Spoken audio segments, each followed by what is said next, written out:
come back to me. And that's what that we assume that she's always waning. No, but it's also for accompanying herself on piano. I mean, you talked about this, like what she does, jumping Jan Flash, how Stevie Joy, she just, no, slow down. I'm going to slow you down. Yeah, 5 to 2. My phone goes nuts. And I had fallen asleep and then woken up and my phone is going off. And I... okay. And just proceeded to weep.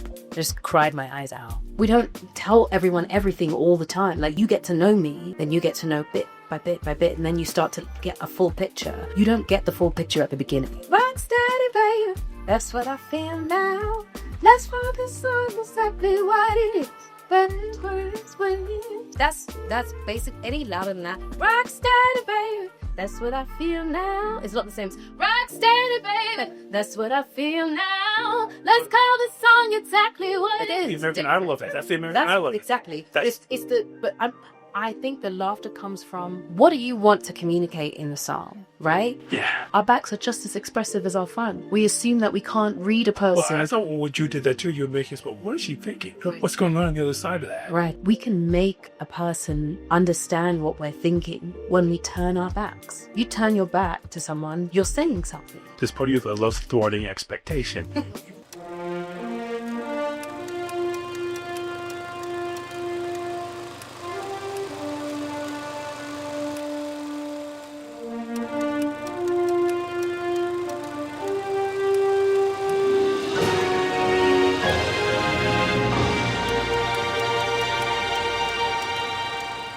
I'm Elvis Mitchell. I am honored and thrilled to have a consummate performer, a thoughtful actor, who is now officially one of only 2 African women of color to be nominated twice for the Best Actress Award. She is everyone. She is a Tony winner. Please help me welcome to this space our old friend Cynthia Erivo.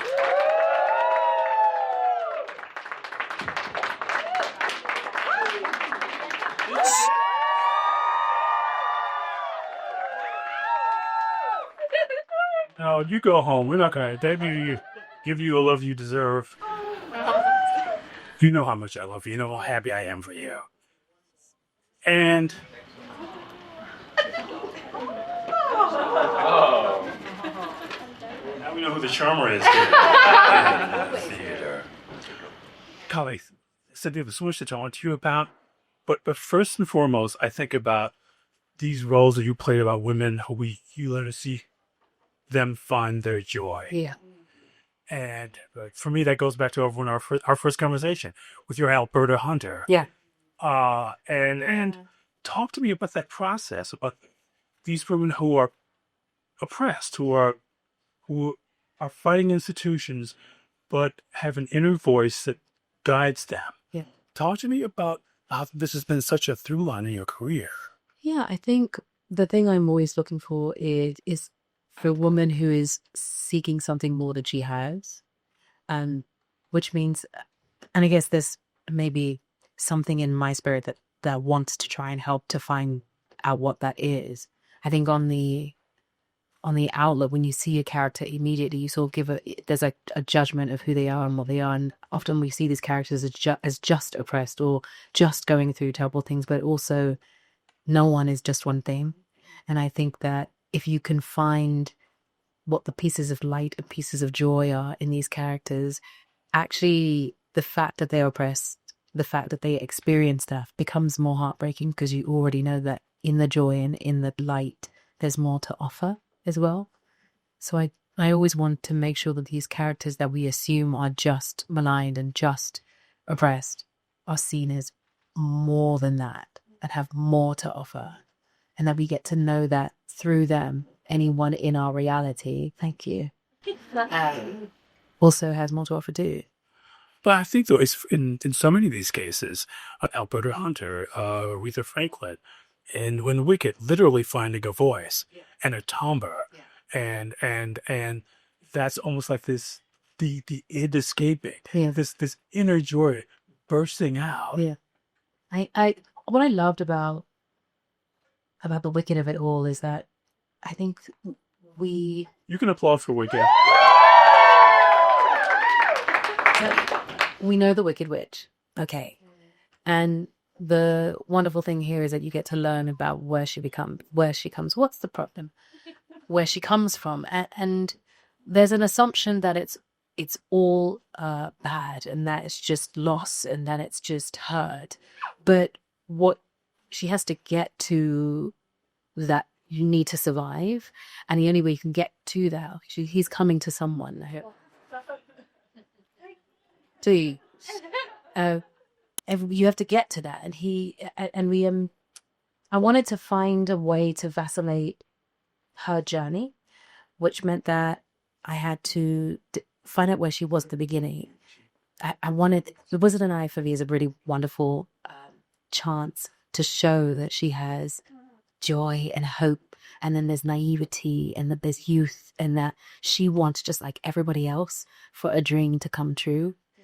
And I feel like previously the song hasn't necessarily gotten its justice, because it tells you so much about who she is. It tells you that yes, there's defensiveness there. Yes, that she's come from somewhere that doesn't necessarily fill her with love, but she isn't devoid of it.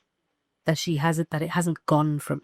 I think she's the one of the characters, since you're Celie, who's constantly grounded in optimism. Yes. Yeah. And that's what I think. I think she's always looking for the best in people, and always looking for the best in herself, and always looking for the best result.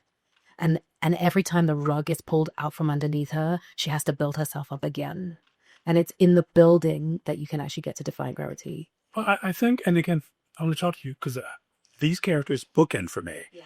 That there's hope as sustenance, and that they see optimism in so many places that they shouldn't see it. Yeah, yeah. And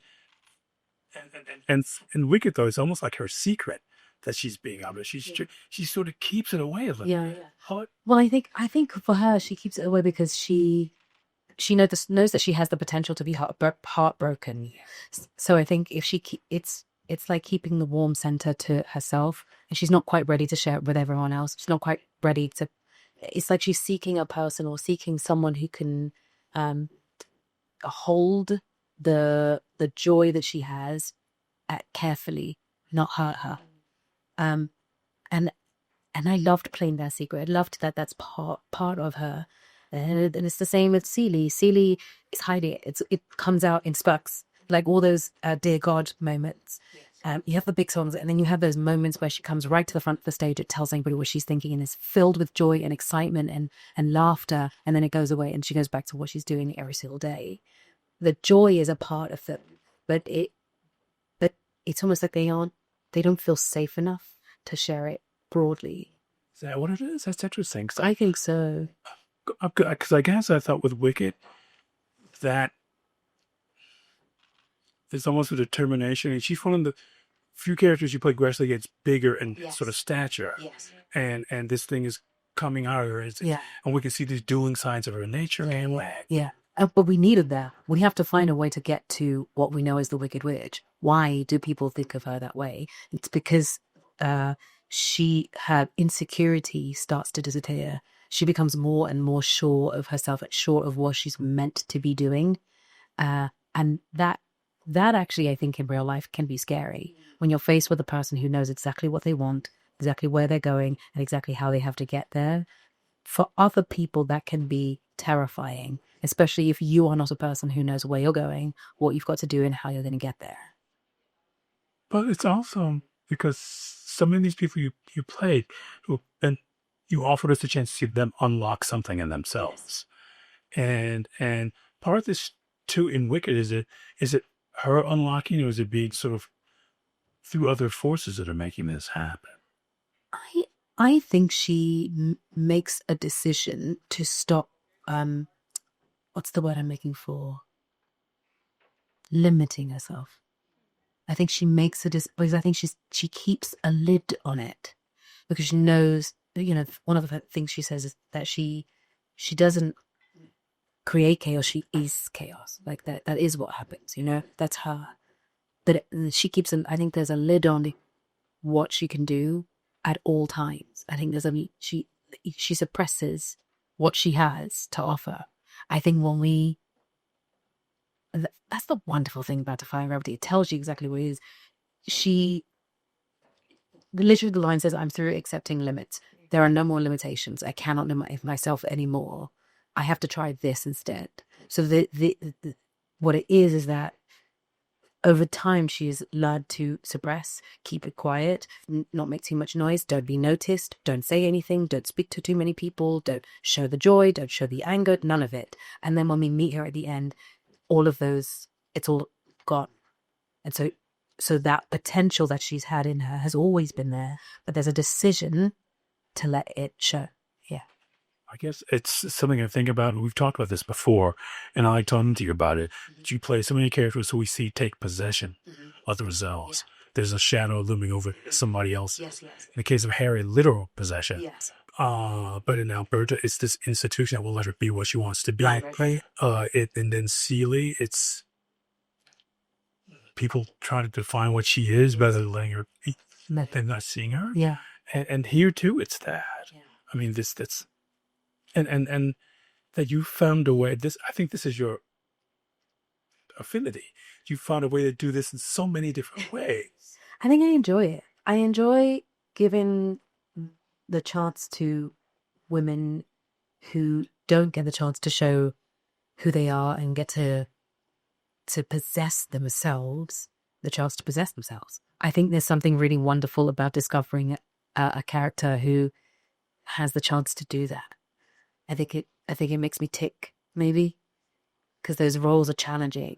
Because they're roles that can be played in another way, and if you're not careful, you don't get them to possess themselves at all. There are ways to play them where it's actually more sympathetic, and they become just the sadness.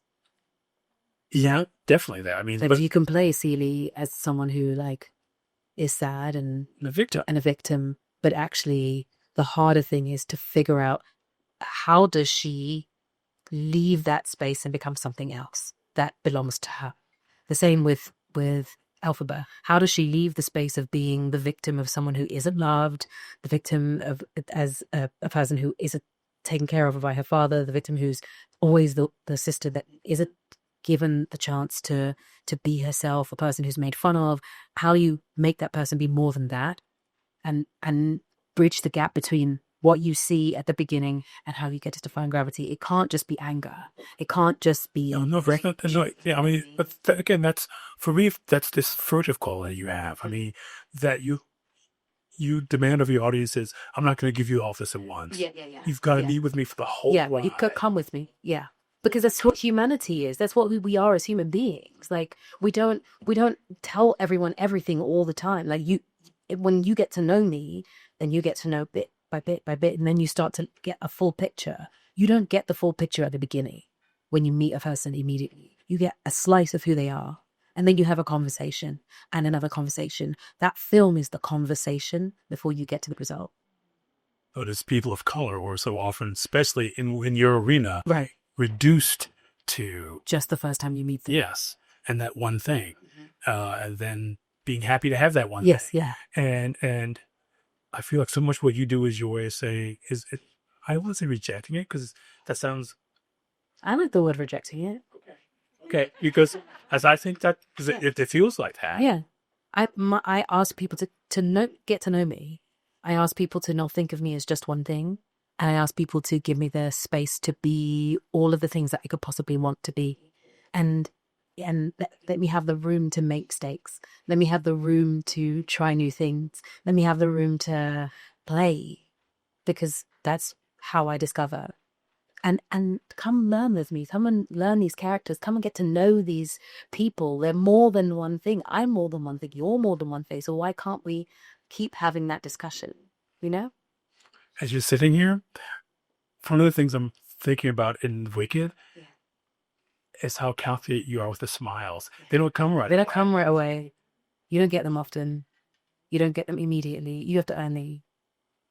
You have to wait, I think, till was it a night. But what you used to seeing in musicals is people singing and smiling when they sing. Yeah. And it's the kind of a fascinating thing to watch you. Yeah. Use that as a way to sort of express Yeah. 4 or 5 different things rather than just the joy of singing. Yeah, yeah. Well, the thing is, what I love about a smile is that it is a relief. So if a person doesn't, so if you watch a person who isn't smiling all the time, and they're processing and working things out, and then they smile, it's like a breath, and I think actual breath, and you go, oh, okay, they're okay, and that's in there. And if it doesn't keep showing up, then you want it again. So again, it's another way of going, if you follow me, you might get another smile. If you come with me, I might smile again. I might give you more joy. But a big go at once. I guess I wonder too, part of it is she's so used to people reacting to her in a certain way that she's not going to try to win them over with a smile. No. There's no need to. She never placates because she's so used to this. And that was the one thing that I was very clear about from the beginning. Again, it's that decision to play it in a different way. You can come in and play like angry defense, or you can come in like, well, this is my whole life. I've been here before. This is very boring. I didn't eat grass. No, I'm not seasick. Yes, I'll be green my whole entire life. Is there anything else?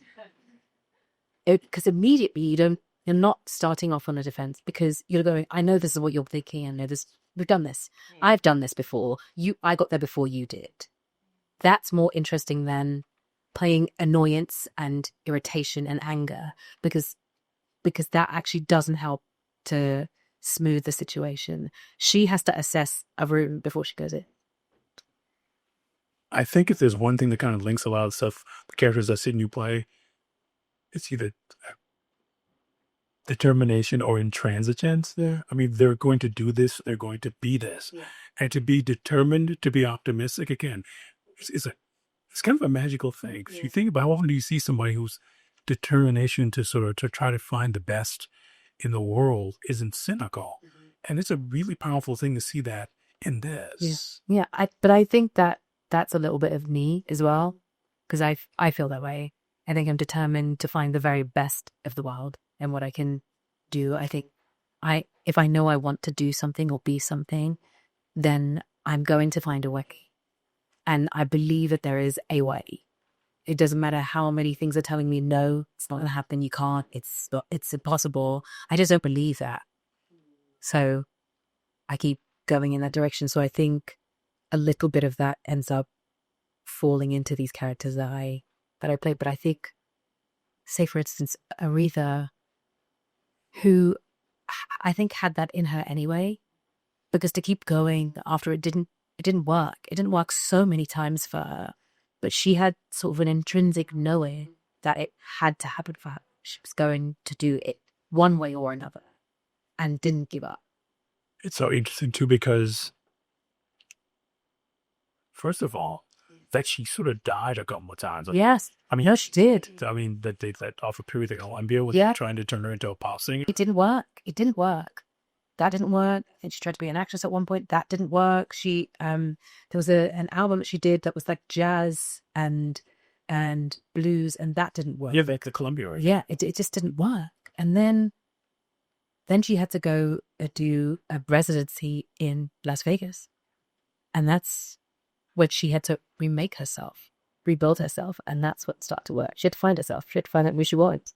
One of the things we talked about when we spoke last is the great thing about it is that there was nobody, when she accompanied herself, it set her free. She played piano. Yes, yeah. And that you found a way to come up, because we talked about this before you do it, and you found a way to convey it. I thought was really extraordinary. Oh, look at this big smile. You know you did it. But it was so great to see, because it's something I think a lot of people don't append to her, right. That she's as much a musician as she's a singer. She's a genius. That's what the series was for. It was a genius series because it wasn't that she was just a brilliant singer. She was a brilliant musician. She was a concert pianist who could learn by ear. She could not play music, but she would play chords that only very studied musicians could play. And then some studied musicians could not play the chord. And I loved watching her play because it was like she was about to take off in the seat. It looked like she was about to fly. Like if she could stretch her neck any further, she could get out of the seat any more than she would. And for me, that was like, oh, that is her superpower. You know, it's like water for her. It's like a battery recharge for her. And if you can, every time she's at the piano, if you can have that essence about you, then you unlock a different part of who she is as a performer. But to be as young as you are, you played two figures between Aretha and, well, Enrique, who people feel ownership of. People feel those characters belong to them. They had a foundational part of popular culture. And there must have been, or was that daunting in some way? Or did you love the challenge of it? I think I loved the challenge of it. I knew that there was a responsibility to give these characters back to anyone who watched, but also it's what you were saying before. My main concern was that I gave them back to them, so that Aretha could own Aretha. Like, I wanted to tell the story of who she was. I wanted people to see her as more than just the artist and the singer, but someone who was really vulnerable, someone who lost, someone who was funny as hell, someone who could be biting, someone who could be my friend Beverly said that she missed there, if you know, said that she was like an iron fist in a velvet glove. So she had that soft quality sometimes, but then she would say something and we'd be like, what, huh? What did she say? You know, I remember we were working on a scene, and it was sort of around the time that Natalie Cole and I think it was another artist, it was around the time of nominations for Grammys, and they had come out with a song, and someone was asking about what she thought of it, and she says, "The song she did with that thing she did with her dad, where they put their voices together in separate. I think that she did with her father." Yes, it might have been that, but I think it was right at the beginning. This is like 70s. Oh, God, no, the similarity. Oh my God, yes. The 70s. And this is it, that first hit. That's right. That's it. It was This Is It. And someone had asked Aretha what she thought of it. She said, well, you did really good. Just let it have time. that is set up. Okay. She said, I think they're really wonderful artists, but I think I know what they're trying to do. They just don't have the vocabulary to do it. And it was that. It's like though she had wordplay. To say that someone is a wonderful artist, but they just don't have the vocabulary to do the thing that I do something, I have the vocabulary to do it, but they don't have the vocabulary. It's nice that they're trying. You know, that's what she was. That's what she could do. But at the same time, she was funny as heck, because when I met her, she was the funniest person in the room. She came to see. Did you have to go to Detroit to do it? No. She came to see The Color Purple. Oh my God! And I met her. She left Detroit. She left Detroit. You know she doesn't. She doesn't do that. Just do it. And she also will not stay in a building and see any performance if she doesn't want to. If she gets past the first couple of verses, well done you, because she doesn't do that. She'll make noise leaving. Oh, yeah. Yeah. She sat for the entire show. And then stayed after to meet us. So I come down to the stage manager's office, and she says, oh, who would say? She's there. I said, thank you. This is her singing back at me. Now, that again is the capacity of a person that can have both. Like, she can have joy, she can have laughter, and she can love a person's voice, but also she can say, this person doesn't have it. I can't. I gotta tell you, one of the things I think is so, could we have talked since you did this? I'm glad it's a chance to catch up every 10 years. That you got the musicality of it, because so much of that, the assumption that we see on American Idol is people think she just blasts. Yeah, no, she doesn't. You think about what she does in Until You Come Back to Me. Yes. Till you come back to me. And That's what I do. It's just like, yeah, we assume that she's always wailing.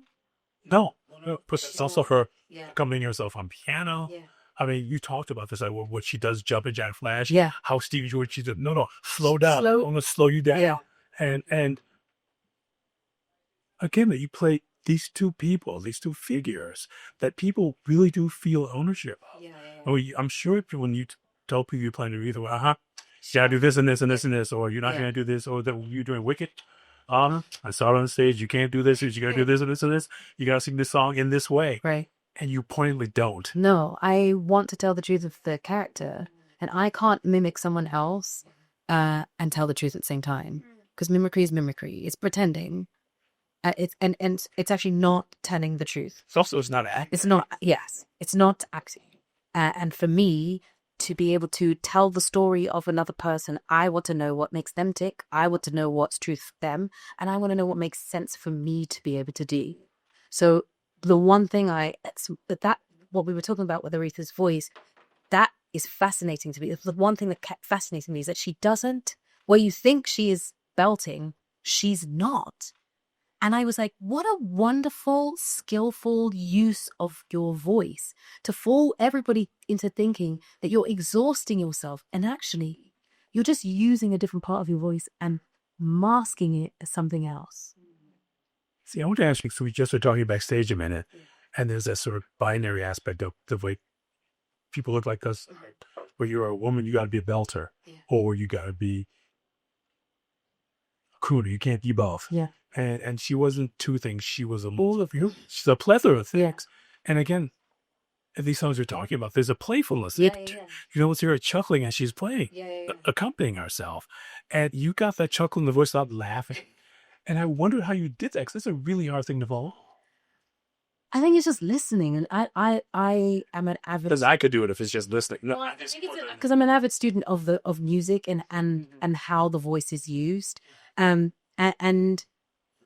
laughter in the voice gives you space. It's hard to explain. Rock steady, baby. That's what I feel now. Let's focus on exactly what it is. But that's basic. Any louder than that? Rock steady, baby. That's what I feel now. It's not the same as rock steady, baby. That's what I feel now. Let's call this song exactly what it is. I love it. That's the American I love it. Exactly.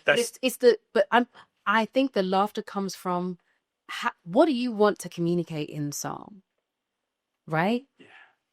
There is laughter in that, right? And for me, I find real joy in the exploration of how a song is presented to a person. It's why you don't go from... It's why we don't start at the end of Wicked at the very beginning. What the first thing you hear from Elphaba is, did that really just happen?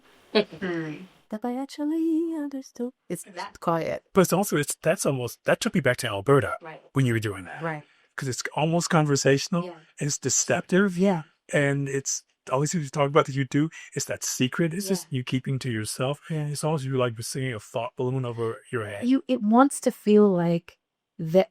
One, there is nothing else that could happen but sin. But it also wants to feel like you're still speaking. So you almost don't notice the transition from someone speaking until they start singing, right? And then you can keep the conversation going. There's nothing worse than hearing someone speak, and then all of a sudden they're singing like this. And now all of a sudden we're in the song. That's not the purpose of a musical. The purpose of a musical is that the songs come when there's no other words that can be said.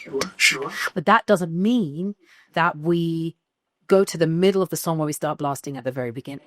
I want to take you. This is where my head is thinking. I can't speak it anymore, but I am going to sing it. But actually, I'm going to start in a space where I'm still discovering and I'm still figuring it out. And then when I understand what it is that I'm singing, then we can open up and then we get to the belt. Because what you're talking about is what musicals used to be, what characters are using in the songs to express a feeling or a thought, and it's a different pace and a different timbre, and there's intimacy there. Yes. And Wicked is not a stage show about intimacy. Yes. It's not. But it can be. As a stage show? As a stage show, it hasn't necessarily... I'm not saying it doesn't have nuance, but it's not about intimacy. You mean the show itself? The show itself, the stage show. I think the show is intrinsically intimate. It is about two people who have to discover themselves as friends. Like they're discovering themselves, and then they have to discover what it is to be in relationship with each other. Like, how do I accept you, and how do you accept me as who I am? That's an innately intimate thing. It's how it's presented that maybe removes the intimacy. And it's hard to do something like that when you're in Pros Arch and there's a number 2,000 up there in the sea leg somewhere, and they have to get a show just like the person who's right in front of you. Their money is just as good as this person's money, right? So you want to make sure that your show can get to them. Yeah. However, I don't necessarily always abide by those rules. I think that is actually not the volume and the bigness of a presentation, and more how big you make the point you're making. So if I'm trying to give you a point, I can fill the point enough so that if I'm talking just like this, that person understands that this is really intimate and this is something important, and they still get it. If I can send this up to that person over there, if my intention is strong enough to reach you and bounce off, you can still do that. It's why when I was in the Color Purple, I got in trouble because of people like, you turned your back. Yeah. I love that you did that. Because our backs are just as expressive as our front. We assume that we can't read a person. Well, I thought what you did that too, you were making us go, what is she thinking? What's going on the other side of that? Right. We can make a person understand what we're thinking when we turn our backs. You turn your back to someone, you're saying something. But this part of the less thwarting expectation. People love doing that. I do. And all these things you're talking about is like, yeah, I'll show you. Yeah. This is what it should be. Yeah. And there are all these kind of depth charges of these performances of yours. And again, because so many people feel possession of so many things that you've done, actually. When we first talked, I was just telling you, your breathing as Alberta Hunter was like really audacious. Because again, there's an expectation of what she's going to do. She's going to be big and brassy. No. It's like, no. She's like dainty and she can be that. I looked at some videos of her and listened to her singing, and I just thought, oh, she's so playful. And at ease. And easy. Like, it all comes as like it's like water off a duck's back for her. I've got to ask you about the song for Harriet, because we never actually talked about that. And there's so much going on in that. Yeah. It feels like a series of journal entries. Yeah. And I wanted to ask you about each line of the song, because each line is about something very different that could be contradictory, but they're not. Yeah. Talk about, she was nominated for Best Song for that album. It's a remarkable song. Yeah, really emotional. But it does so. First of all, it feels like it's really hard to sing because it's very deep, and then it gets very high. It goes through my whole range. It makes me use a lot of my range, but I kind of like that because I think it takes from the spiritual at the beginning and then opens up into a full song halfway through in that chorus, and you want it to open. And also I liked where it was set because I chose, and I bet me wrong, but I chose to set Harriet's speaking voice quite low. Because so she's talking to herself. Yes. Yeah. It's sort of like when you're taking a journey on your own and you're sort of recounting the things that you've been through. I've been walking with my face down. I've been walking with my face down to the sun. Weight on my shoulder. Devoted in. Oh, I got eyes in the back of my head. It's that. This is the journey I've been on. This is what I've had to take with me. This is what I have to keep watch, even when I'm looking forward. I don't feel safe when I'm doing this, but I know that I have to. Yeah. Well, and the reason I said journal entry is because each line feels like a step. This happened. Yeah. And then I went through this. Yeah. And then this happened. Yeah. And then I went through this. Yeah. And then this happened. I went through this. Well, when we started doing it, I knew that I wanted a song that rounded up the full scope of the journey that she had been on, that we had watched. I wanted people to, but I wanted it from her point of view. So I knew that what I wanted to write and I read it with Joshua Bell. Joshua Bell was really wonderful. We wanted to tell her story, but from her point of view, out of her mouth, which is why we wrote it that way. So it is like a journal entry. It is the things that she's been through, but it's how she has experienced it. Yeah, but it's so interesting because that voice is kind of the voice your Harriet wishes she had. Yes. It's the voice in her head. Yes. Yeah. Yeah. And I feel like, and then we get this kind of that too. Often. But that's just what you do. Is that. But that's what you do. I mean, we're talking about Celie when she's singing, and there are times you just breathe before you start to say. Yeah. And it's that thing that we want from a musical. Yeah. We want to express it in our life rather than just tell us what you're thinking. Yeah. And it makes me wonder what stage shows you saw as a kid, as you saw musicals as a kid. I didn't see very many as a kid, to be honest. No.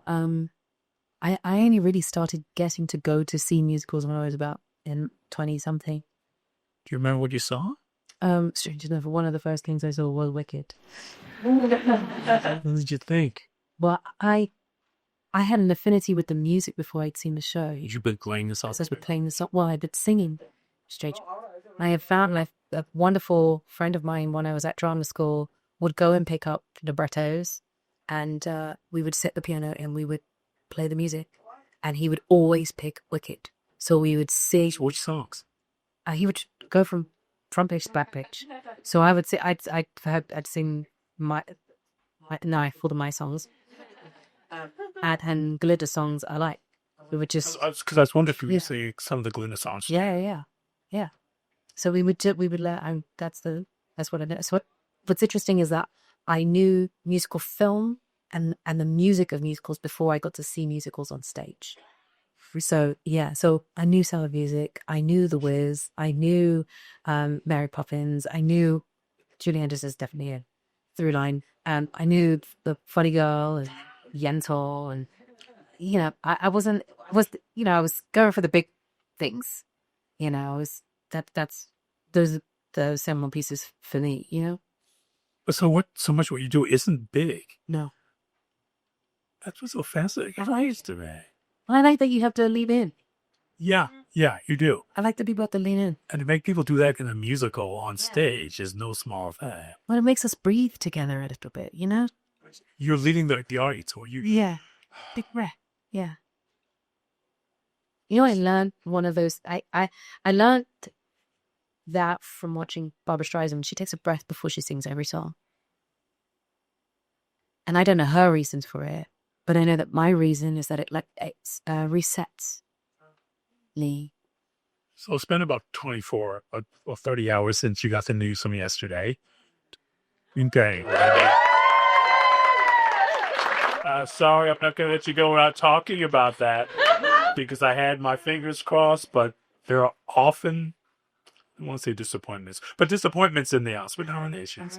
So, what was the moment? I was on a plane, and for the first... No, I was on a plane, I was flying here. It's on a plane, flying here, and for the first sort of couple of minutes, usually the Wi-Fi on a plane is on immediately. Check, and you're like, okay, there's the Wi-Fi, I can log into that, and now we're going to have to, because then the team's going to let me know. And there was part of me is like, maybe I'll just wait the 11 odd hours and just find out when I get off the flight, but that might cause heart attacks. So we'll see. But the Wi-Fi didn't show up on their phone when I put the Wi-Fi. So I was like, now this might be because they haven't taken off yet. And maybe they'll turn it on when we take it off. And hopefully that's the case. And we started to take off and the Wi-Fi comes on. So okay. So I log into the Wi-Fi and I'm just like, I know what time it's going to happen. So because I don't like to know what's happening until I know what's happening, I sort of put my phone away to the side. It's locked onto the Wi-Fi. If it happens, I'm sure I will know because things will come through and we'll see it. 1:30 hits, which is what 5:30 a.m. is in London, and nothing's happening. But obviously the telecast has to happen. So of course it happened immediately. So that my brain is you're hearing the conversation that's going on in my right? So that's what's happening in my brain as this is happening. And I'm going, okay. it's not happened yet, so I'll just leave it over there. Maybe I'll fall asleep. I'll watch something. I'll fall asleep and watch.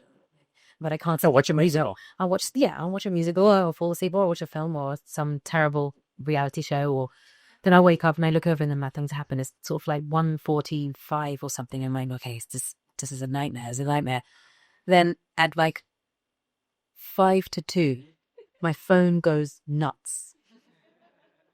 And I had fallen asleep and then woken up and my phone is going off. And I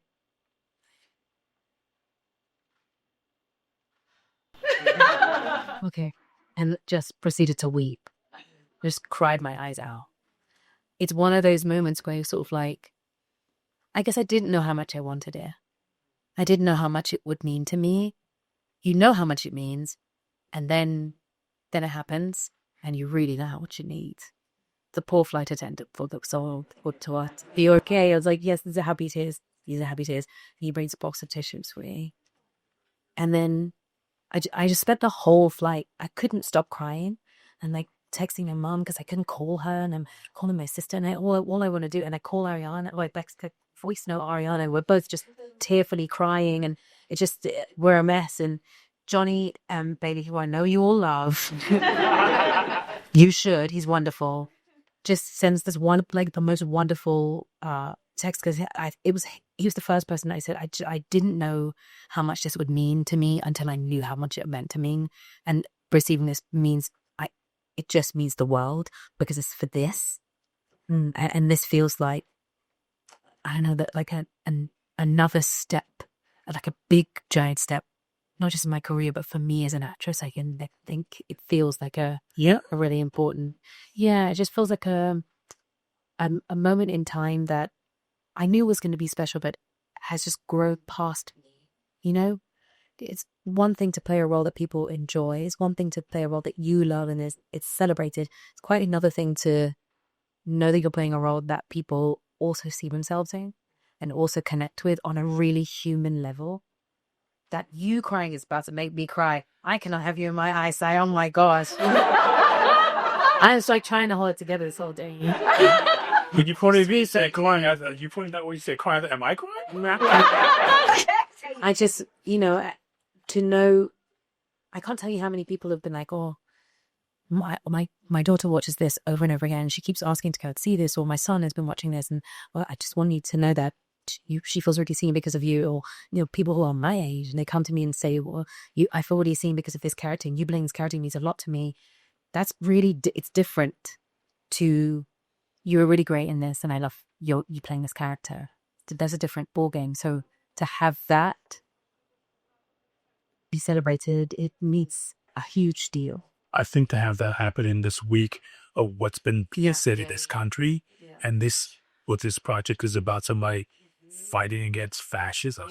I mean, that this stuff that can no longer be subtext. Right. And so many characters you played have been characters who've taken a stand and claimed the world around themselves and brought other people with them. Right. And you played so many characters who sort of fomented movements, haven't you? Yeah. And I don't even think they need to. They don't have a choice. I love that these characters, that is their destiny. They don't have a choice but to move towards the destiny. And everything that is happening around them, good or bad, is moving them towards that destiny. So I'm saying, even Aretha, you can't have a voice like that and not use it. And I'm a firm believer in making sure that, and I'm not just talking about your speaking voice, I'm talking about as a vocalist, just as a singer. But also as a spirit, expressing that voice. Exactly. You can't be in possession of something like that and not use it in the right way. I said to someone, the reason why they're like, how do you keep your voice healthy? I was like, yes, you can do the practical things, drink your water, make sure you vocalize, make sure you do your warm-ups, make sure you eat the right food, but also use your voice for the right things. If you don't use your voice for the right things, then you won't have your voice to use. Yeah, that's right. Which is why I had this conversation with you about these characters that you've chosen, because they all have a mission, and they're all personal missions that become political missions. All these things are personal statements that end up being writ large. And I wonder how conscious for you. Again, this takes you back to the Alberta Honda. That's a very political decision to not play the way people thought they see it. How important is it for you to invest your politic into your cultural work? I think it's important, very important, I want people to learn about humanity again. I want us to become human, to be able to see each other as living, breathing, sentient human beings who each deserve a piece of the world equally. You know what I'm saying? And I think that each of these characters aren't trying to be on the side of whichever political party there is.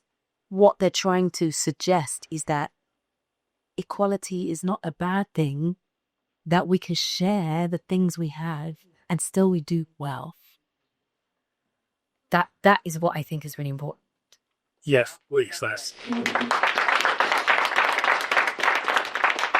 I could keep you here all day, but I suspect you have other things to do. So I'm going to say I'm thrilled I got a chance to talk to you again. It's always great talking to you. Let's congratulate Cynthia.